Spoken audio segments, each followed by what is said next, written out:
నమస్తే, welcome to whistle. నేను మీ Swathi.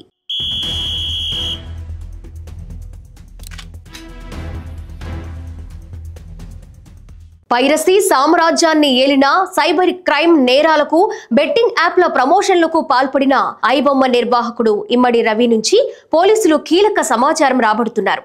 Piracy సినిమాల కేసులో పోలీసులు ఇమ్మడి రవిని విచారిస్తున్నారు.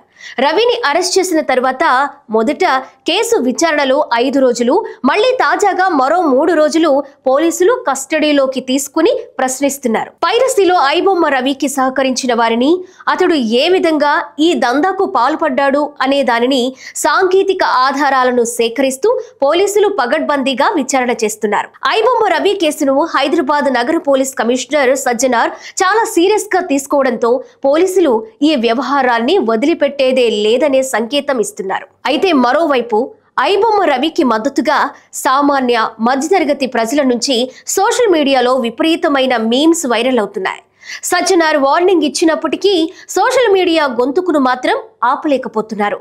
ఇక మరోవైపు రవి విచారణలో దేశ విదేశాల్లో ఉన్న ఏజెంట్లను, ఉద్యోగుల వివరాలను పోలీసులు సేకరిస్తున్నట్లు తెలుస్తోంది. విచారణ మొదట్లో తెలీదు, గుర్తులేదు అంటూ ఏ విషయాన్ని బయటకు చెప్పని రవి పోలీసుల ప్రతి ప్రశ్నకు మౌనమే సమాధానం అన్నట్లుగా వ్యవహరించాడు.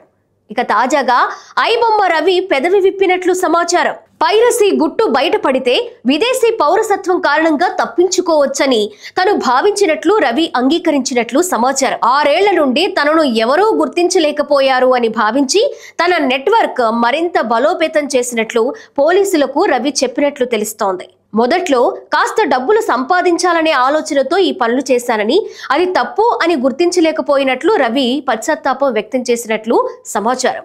జైలు నుండి బయటకు వచ్చిన తరువాత తను పూర్తిగా మారిపోతానని, మళ్లీ పైరసీ జోలికి వెళ్లనని ఐబొమ్మ నిర్వాహకుడు ఇమ్మడి రవి పోలీసులను వేడుకున్నట్లుగా ప్రస్తుతం మీడియాలో చర్చ జరుగుతోంది.